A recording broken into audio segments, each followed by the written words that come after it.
So we've got some important dates coming up. I don't know if you guys know that. No. End of school is coming pretty soon. Holy guacamole. For our students, 2 weeks from today. But also,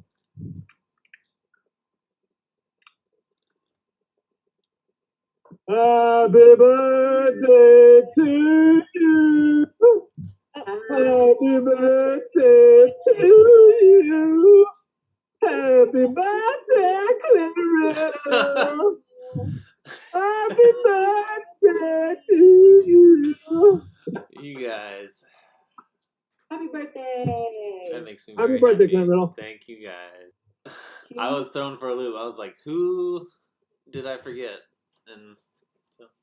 Well, you have to really plan ahead since we do this and then produce and that, Yeah. So. Thank you very much. You're welcome.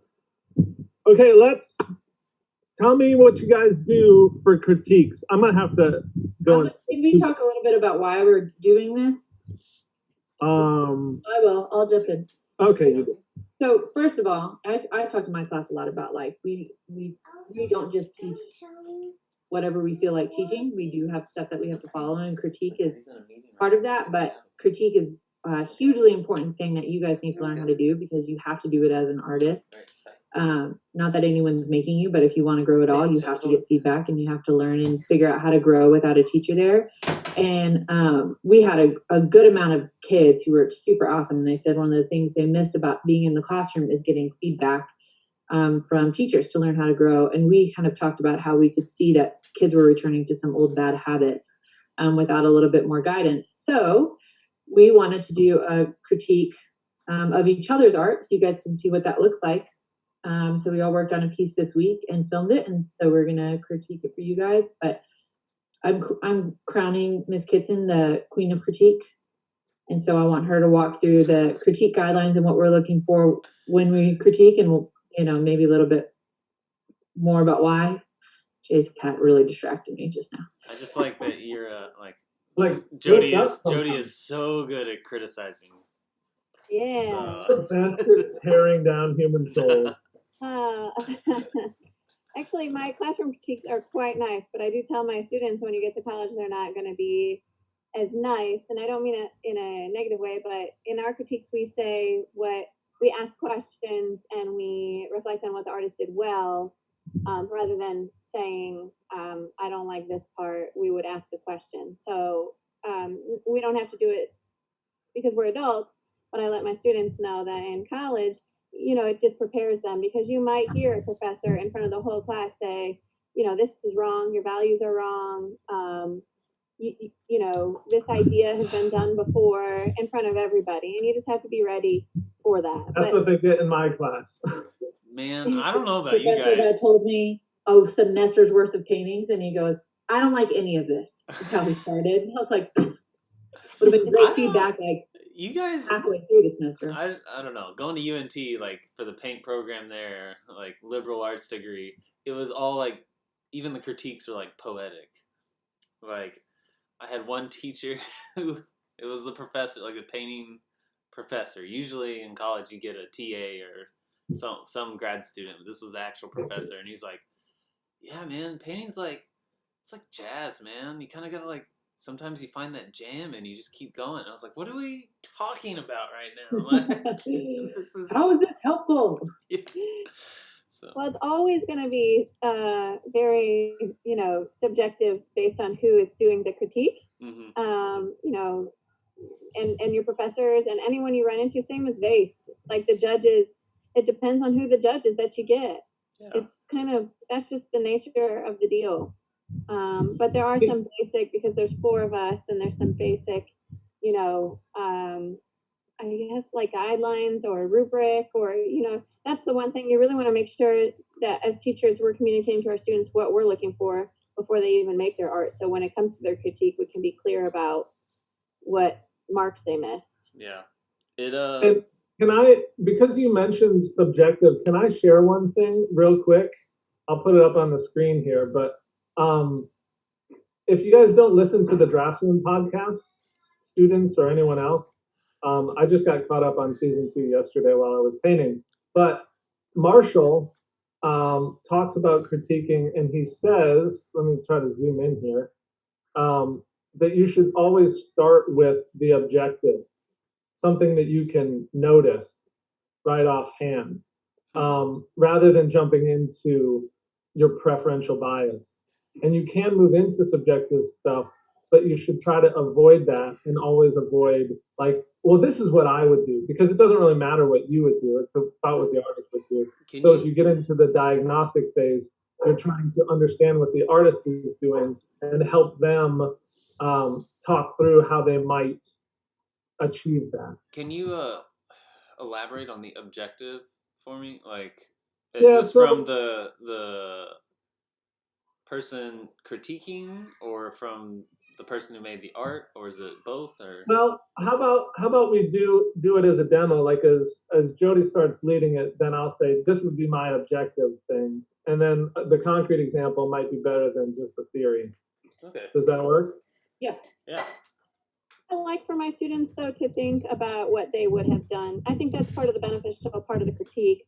Not necessarily say it if the benefit is for, the artist, but I think one of the specifically, but in my classroom, I think the benefit is for everybody because they can visualize what that artist did wrong and if they make the same mistakes or not, or what they would have done differently, or those types of things. That's beneficial, I think, for the students to at least think about. Maybe not share with the class. We're showing the time lapse of our video, and then we're going to show the piece. Yeah. Okay. I can go first if you want. I don't care. Do it. All right. Are you painting on cement? No. All right. So this is mine. I'm not painting on cement. That is a canvas that I had already spray painted with a few different, like, sometimes there's like water-based spray paint and then your normal spray paint. I don't know. It's not oil-based necessarily. Whatever the aerosol is. But they have different consistencies, and so I'll spray that on there to get that sort of look. But this is my process.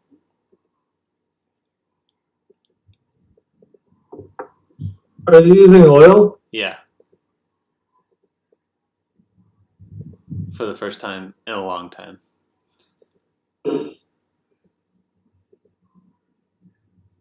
And then I have the actual piece that I'll bring up. Okay, so this would be an objective thing. One thing that I really like already, and I shouldn't use I like because that's subjective, but I think one thing that's working well in this image is the balance or the push between cool and warm. So objective is you notice something. So I'm noticing color, Okay. and I'm saying that inflatable that's yellow and how it's also reflecting off the back of the hand, and the yellow in the jersey is sort of balanced with that kind of rim lighting of the cool blue reflected light on the gun, and in the shaft of the gun, it's got that blue. And so that's a nice juxtaposition, if you will, of warm and cool. Gotcha. Also helps give that I don't know, I like the tone of the yellow that you use because it gives the vibe that we're outside, and I struggle with that. I just have a hard time with that. But you did good on that. Well, I was working from a photo, and it was a good one. Like, it helps so much. I'm working on a commission right now with a bad photo, Mm-hmm. and it's so frustrating. Like, I'm not skilled enough to make that stuff up. Like, I wondered if we were going to talk about that today because that was a struggle with mine too. It's just starting off well and leading yourself to success. We definitely should talk about that because that's what I'm struggling with in my painting. Yeah, Clint, can you walk us through your process real quick and how you feel like it turned out? well, it's not done. Like, none of it's done. This is called the hopper, but this part I'm probably the most proud of because it's like a camouflage hopper. So painting camo, a very like small print camo, and showing value and form is really difficult for me, and that feel like it came out pretty well. Like I'd be happy saying that's done right now. So this has been like sort of like, first off, I hadn't painted in oil, oh gosh, probably in over a month.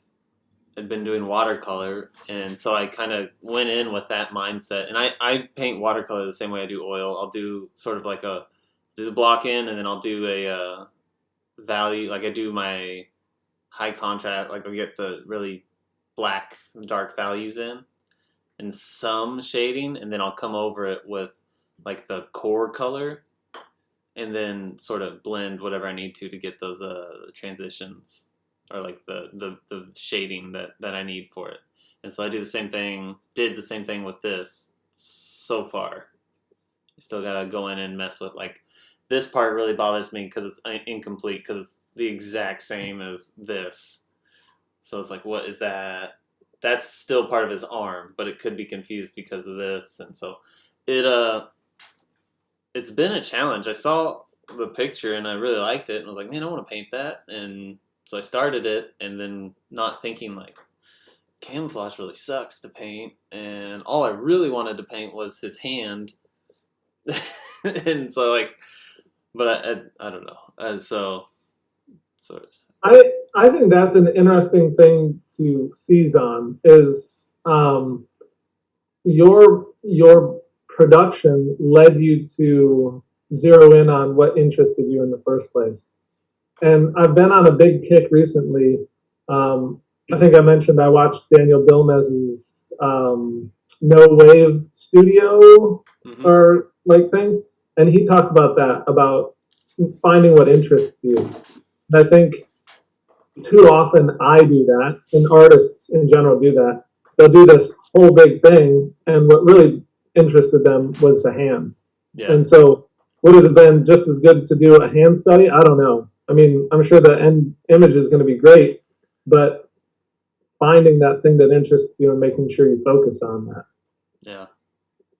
And one thing I also ask my students are, like, what were your successes and what were the struggles? But you already talked about that, because, I mean, what I heard was the camouflage at the top, the head part was a success or is a success, and the struggle is also the camouflage. Yeah.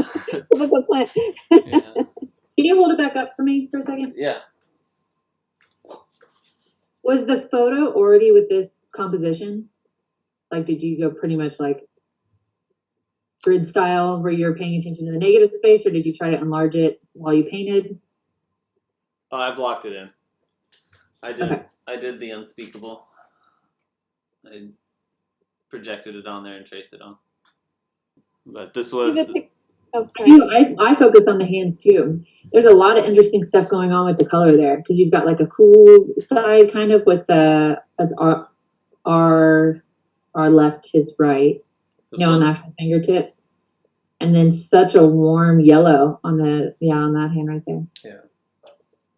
A lot of color change in just one part of it.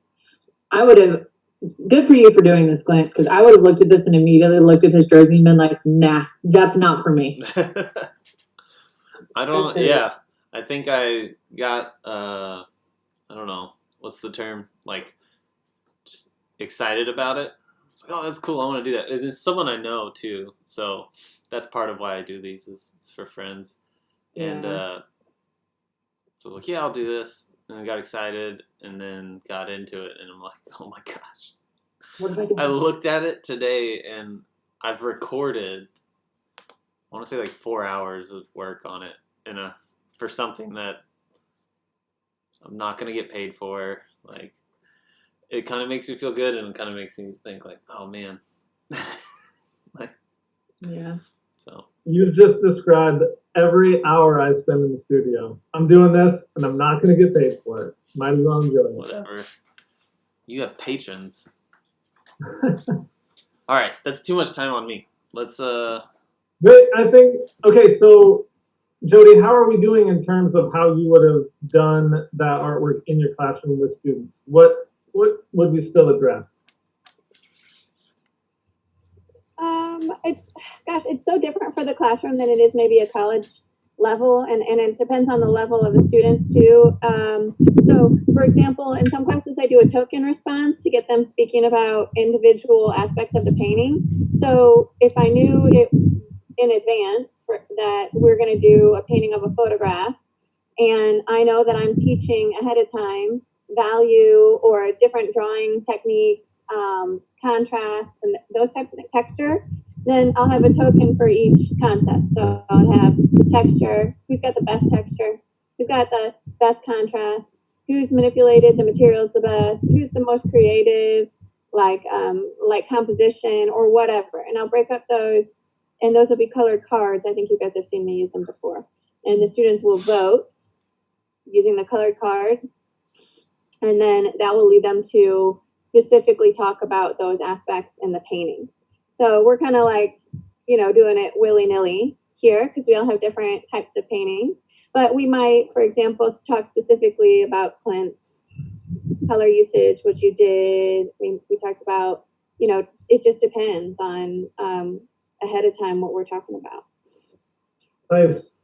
One thing, because I do a lot more individual critiques. I think you guys know that. I struggle with doing whole class critiques.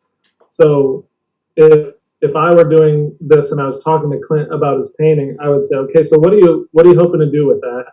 What's the next step? Where are you headed? And I would bring out maybe some things that I noticed.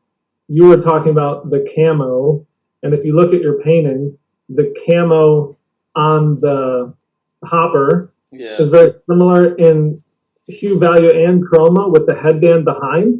And I would say if you look at the photo, the luster of that hopper makes everything more chromatic, so that the headband behind, you could probably drop the chroma and create more of a separation between those two things and add more depth into your image. But before I would jump into that and say something, I would say like, okay, what is it you're going for? Are you stylizing in this? Are you going for naturalism? Because if I say all that and it's like, well, I really want it to look flat, then I'm just kind of talking. Yeah, I think that as a teacher, that's the hard part for me, is not making the artwork for the student and like giving them either solicited or unsolicited information that would change the direction of their artwork. Like, well, if I did this, I would have done, that's the thing that I try to prevent students from saying all the time is, well, you didn't, so that's not how you need to phrase that. Like, and is that worth saying? So I think that's a good point of like what, like figuring out the direction the student wants to go.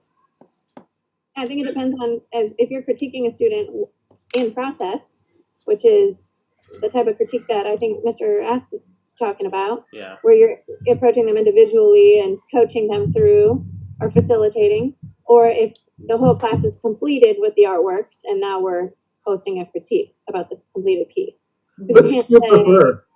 Say what? Which do you prefer, process or product? Oh, I think they're both equally as important. Yeah, I would say so too.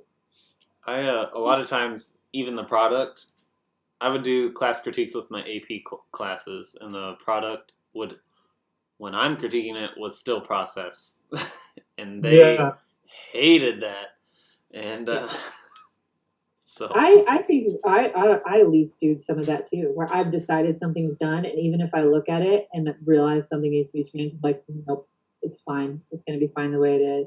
But I wanted to bring up real quick before I forget our conversation with Mr. Couch, because we did talk about I think we recorded it when we talked about this, but we talked about a huge mistake that kids make is that they're unwilling to admit mistakes or unwilling to learn. So just keep that in mind with critique. If we say like, hey, the first thing I noticed is that you could really bump up the value here, and you say, I know, I'm going to do that, then you're not really listening, and you don't need to be defensive. Our whole job is to teach you and make you better and make you learn. So if we just said like, this looks dynamite, kid, keep doing what you're doing.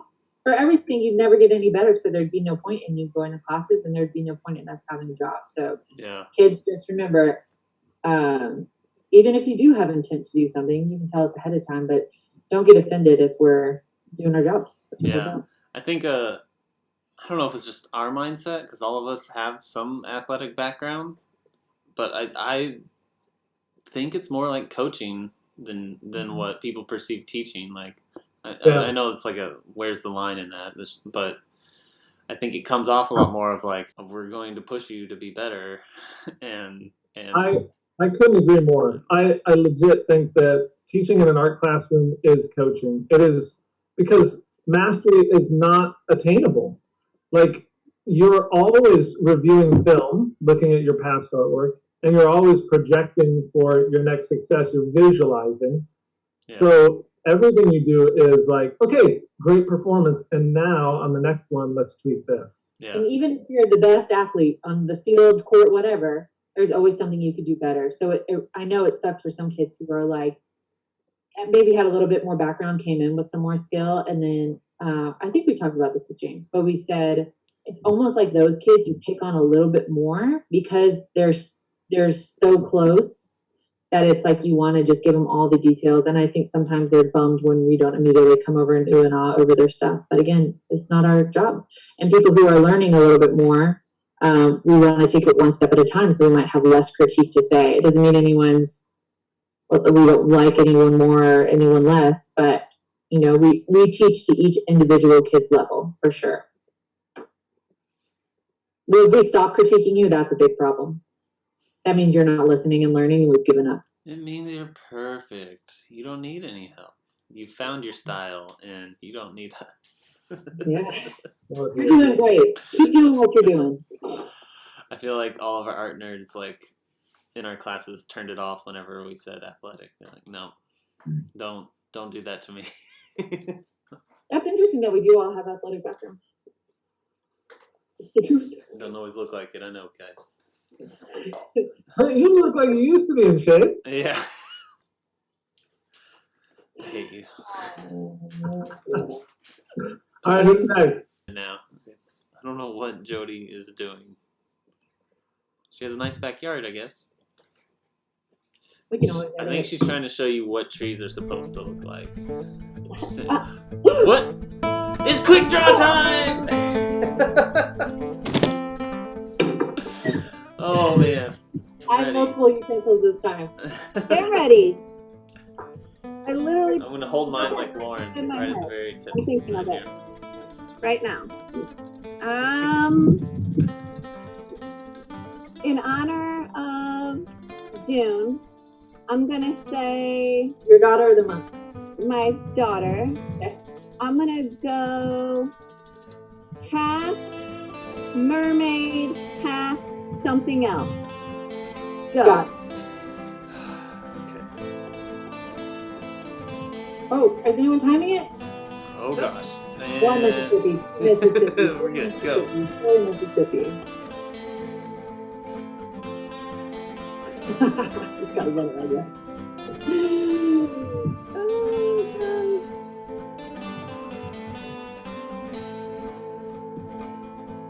Oh, this is bad. I'm loving mine. This is my favorite drawing I've ever done in my whole life.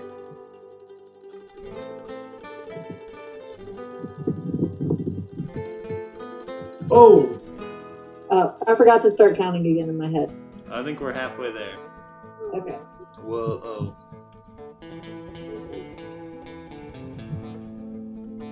look at this stuff. Isn't it neat? I got Lee watching The Little Mermaid, but now he's scared of the sea witch that She was terrifying. I was just gonna say that she's terrifying. There's a lot of Disney stuff that I'm like, holy moly! Can we watch that? Her voice was scary. That's got to be Tanya. Okay, 3, 2, 1, time. No. Oh, so bad, guys. I did a Zoom sketch earlier, so I made Clint the mermaid. Nice. I figured since June likes cats, I would make it a cat mermaid. Yes, I did Pickles, because she was right next. I did Pickles. Mine's like a Mr. Clean mermaid but he's got the belly of like, oh, what do they call that? Malnutrition belly. So. Yeah, I think I gave you a Mermaid. pregnant. holding your belly by accident too. So you're pregnant mermaid Clint. Am I wearing a conch shell? Not conch shell. Yeah, a seashell top, and then I accidentally also gave you a sleeve, so I think you're wearing it over your t-shirt for modesty. Sweet. Yes. I love it. I'm gonna frame mine. This is it. I think so, guys. Make sure and vote. Who won? Either Cuerno, Jay Kitts, Coach Asper, me. I just feel like I should say everyone's hair looks great today. Thank you. I washed it for the first time in a week yesterday. You guys are my new reason to wash my hair. New? I feel like that's been the reason since quarantine. I didn't wash my hair for you. What are you thinking? No, part 1 is not on here anymore. Sorry. I could start right here. Yeah. Why don't you pull it up? My bad. Just do that. And then do you have a final photo on there or on your computer? Or I do. Next to you? I have the final thing next to me, and I have a photo as well. The way you hold your pencil. Okay, I'll wait. Sorry. Drives you nuts. I want to just point out my setup of my camera. That is a backgammon board on its side with 4 Disney VHSs stacked on top. VHS? Yeah. Kids, that's what we used to watch movies on. Kids are like, what are those, VCRs? Yeah. Do you have the piece? Yeah, I have it here. So I started doing these for our realtor buddy. He asked if I would do some for like closing gifts for people. And since then, a couple people in his, what's a group of realtors called? A Craven. Sure, a Craven. He asked me to do a couple too. Here are the weird things to know about this is that because he wants, like we talked about what size to make them. So really they're supposed to be like a 5x7. The main subject should fit in a 5x7. So I don't fill the frame to the edges because they're going to be framed smaller, which is why like there's a lot of just ending paint over here because really the 5x7 is going to fit about right there. But just for my sake and for his sake, I just kind of like to make them a little bit bigger. And that way, if they already have a frame that they like, they can, I don't know, they can chop it up and make it whatever they want for sure. I like doing these because they're a little bit mindless to do. They're kind of fun to just do the pen work for them. I don't necessarily love looking at architecture. Like that's not something that interests or feels like it. I don't know. I just don't get super engaged, but they're still enjoyable for me to do. I definitely always struggle with color. I don't actually love to paint these. I like them in black and white a lot better. I'd rather just keep the pen. Because I think a big part of that is I'm always trying to balance out what am I using pen work for, texture or for value or for both. So a lot of times I'll end up texturing stuff like the shutters.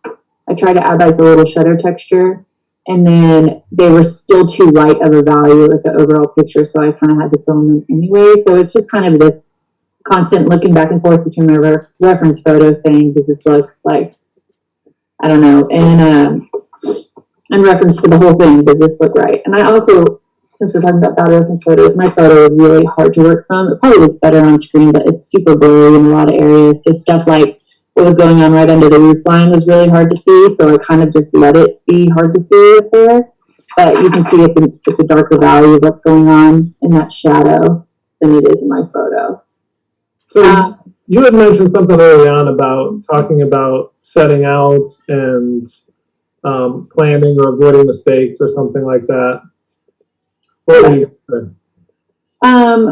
Well, so part of the reason why I do these is, we talked about this last time, like if you're so good at painting and it looks like a photo, why paint it? So I don't want these to look, even though I start with the light table to get my layout down, I don't want these to look like a blueprint drawing. I want them to look a little artistic. So stuff like the trees, I don't plan out as much because I just kind of want to like feel the flow of my brush and make those a little bit more interpretive, I guess. And I purposely like, if a line is really straight, I don't use a ruler ever because I want it to look drawn.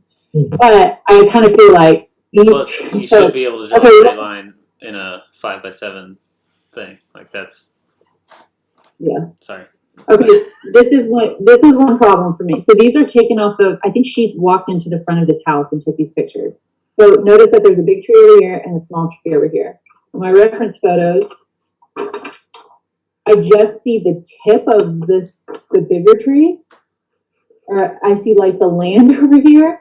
And then over here, I can see that there's this bigger and then the smaller. So I kind of had to figure out where they were. And then when I painted them, I was like, well, that tree that I didn't want to add a ton of detail on is really distracting. And the branches, I kind of felt like I could have done better. And Yeah. I feel like I could have planned the color a lot better too. Like, I really just, every painting of a house I do ends up looking like winter. Like, the trees are always real bare and the colors are always real muted. And I'm like, well, that's kind of a sad time to paint. But I keep getting these, everyone is doing, I don't know, selling their house in winter. There's never any trees on the leaves of these reference photos I get. So I guess it's fine. But yeah. So I'll go. Yep. Can you hold up your picture? Mhm. I was gonna say I love the texture in the tree, and I don't mind the tree in the foreground. It adds some depth in the foreground, so I like it. And I like the loose. I was gonna say I like how it's painterly, and you kind of let the paint sit and cool and collect in some areas. For example, in the brick areas and in the shutters. Those are my favorite parts. And then my critique would be that under the pediment there, that triangular porch, that I feel like it needs to be darker there underneath. I don't know if it would be as light because it seems like it would have a shadow there. Yeah. I'm not sure, you'd have to look at your picture. And this is another thing I thought of when the first thing my students, they say, what's wrong with my drawing or whatever? Can you look at it? I'm like, well, where's the original picture? Otherwise I can't really critique, Right. Based on that. So this is kind of hard. And the only other thing I would say is to create a little bit of depth in the grass, like the landscaping, to have it. Yeah, as soon as I held it up for you guys, I could see that. But it was hard to see from this. But you can see how bad my colors are off. Again, they had nice green grass, and I'm like, nope, dead of winter, I'm killing your grass. I don't mind. I don't know. I don't mind that. Like, I feel like that green in that photograph is almost so fake. I kind of like how you muted. Yeah. the green It makes down. the house more of a focal point when you the way you did that. I would say. Well, let me throw something into the mix because I actually, Lauren, agree with you on your use of color. I would say what's the intent? This one's interesting, not only of the artist, but of the audience. Why is the realtor paying you to have this photo of the house? And I think it's, people want to have this memory of a place. Usually in those memories, you want that place in its brightest, cheeriest moment. I think the mood you create with your use of color is very subdued. Like you're saying, dead of winter, super cold. And so if you're thinking about the audience looking at and having bright, happy memories, your color usage might lean more toward bright, happy. Yeah, I this yellow tone grass, I think it was the first one I did, and I really tried to match the grass, and then it looked super cartoony to me the whole time, so I tend to lean towards it, but I think you're probably right.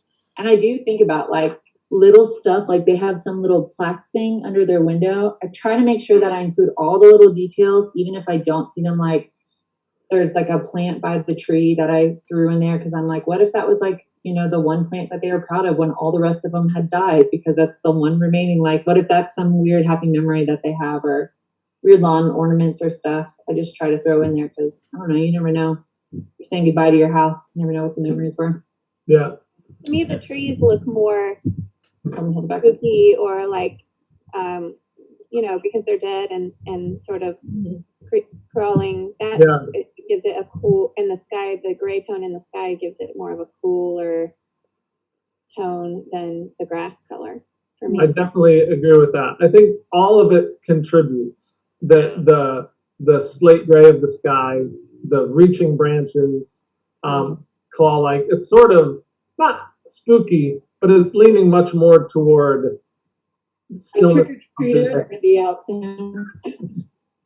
Here's one thing I meant to say with the planning is that I didn't stretch this paper because usually I am staying within such a small frame that it doesn't matter too much. So there were points that I looked at in the sky. Particularly, I was going to try to brighten it up and kind of make it a little, I don't know, a little bit more of the blues, but I was afraid to put a second layer down. So that kind of sucked. I felt like I was limited by my short-sighted planning. But I hate stretching watercolor paper. It's a pain in the butt, Yep. I'm with you. especially when I'm on the road. Well, thanks, guys. I think I will go back through and go under that awning and add like kind of a second little swipe through of color, get a darker volume.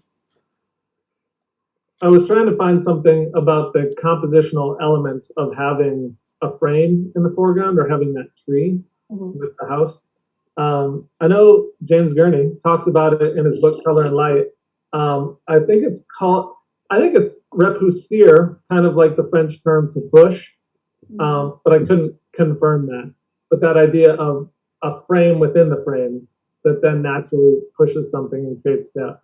So I don't necessarily think that it's bad to have that tree in the foreground, but I agree with you that if you put too much value and too much detail in it, it's going to compete for attention. Yeah, and that was texture that I definitely like. I had that flat brush that I was working with at the time, and I was kind of like, huh, that's kind of interesting. I'm just going to let that sit there and kind of do its thing. And I like it. And then I kind of blended it out at the top because I was like, now it looks like a checkerboard tree. I don't know what I'm doing. This was also at midnight last night. So I was like, one more time out. Checkerboard tree. Thanks, guys. Let's get to feedback. Riddle, hit us with a Raya! All right. Did we decide on it was guilty pleasure artists? Guilty pleasure artists. I know mine. Okay. But I'm going by Jay's kind of earlier definition. Can we give of like a brief definition of what that means? Like Okay, Lauren, go. I was gonna say I could tell no one was jazzed about this guy when I did him as my artist today when we were drafting at the beginning. And it's Richard Thompson, the cartoonist. I just love his art and his story, and I love that he had a super good work ethic. But I think now that I've seen y'all's skill at illustrating, I can see why he didn't super excite you guys or awe you guys. But I still love to include him in artist day. I'm so grateful that you included me with the word skill in illustrating. I think you guys are all skilled about everything all the time. Oh, thanks. Except for Jay. Yeah. Guilty pleasure. I was thinking one that, I don't know, maybe is kind of cheesy or in the art world is not seen as a master necessarily, or, anyway, that's kind of what I was thinking. Or maybe is a master, but everybody likes him, so it seems like. Gotcha. So who'd you pick? What? So who is it? Rousseau. Our principal? Rousseau? All right, Rousseau. No. Rousseau. If you look at his stuff, it's kind of cheesy. It's not super great. I don't know what it is. I just love it. Yeah. Like the lady naked on the couch out in the middle of the woods. I can get down with that. That's fair. You'll just have to. I know, Clint. You'll show the kids what I'm talking about, but it's not naked ladies in the field. Work, and it's kind of cheesy, but I love it. I guess mine. Philip Guston. He's one of the ones like. It's hard for me to explain why I like him, and I don't care that other people don't think or don't want me to like him. Or I don't get him at all, Clint, at all. Like I don't get one little part of why. I don't. Yeah, that's the thing. Like I've spent. Like bubblegum. Leave him alone. Yeah. I'm a Philip Guston fan as well. Neither am I. Clint, you stand alone. That's a good one. That was a good one. Like I've spent more time in his room at the Modern than any other room there. Oh, so. We had a student spend the whole field trip there last year, sitting in that room because he was like so and but anytime I talk to him, I talk to my students about him, I'm always like, I don't know, go ask Mr. Riddle.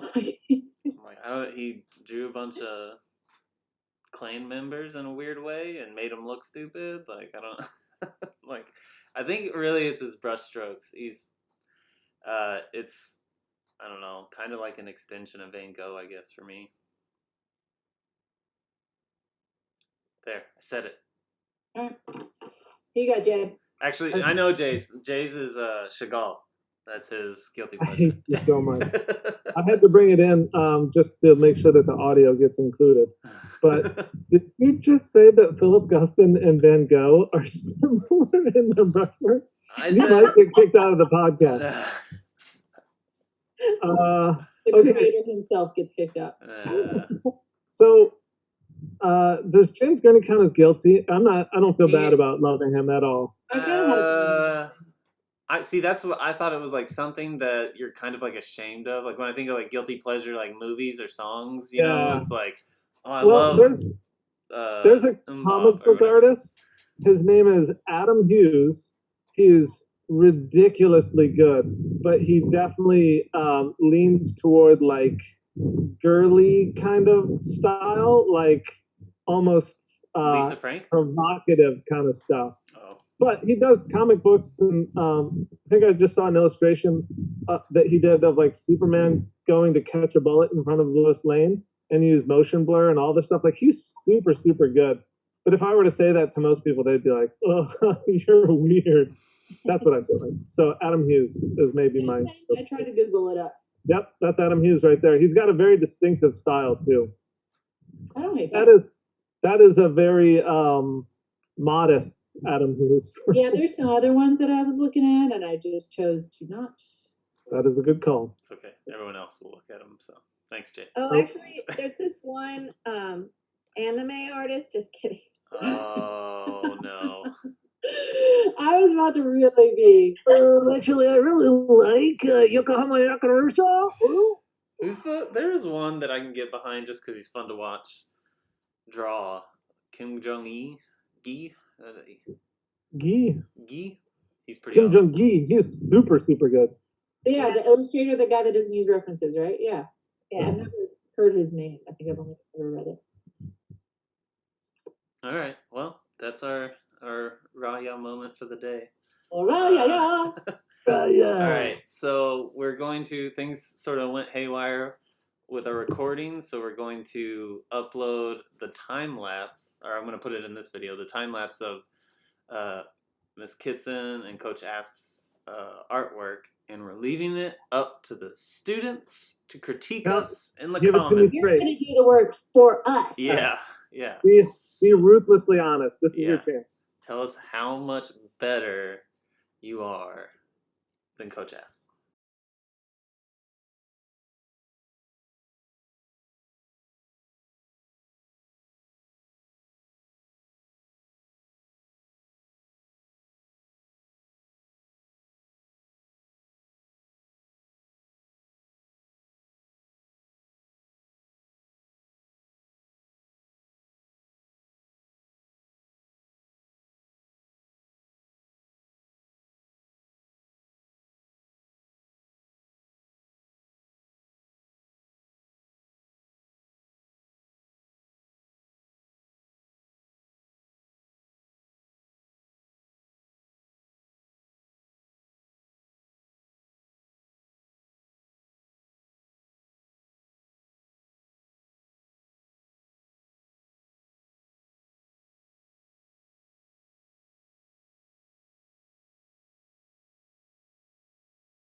But yeah, that's what we're doing. Don't forget to vote on the Quick Draw McGraw and who won.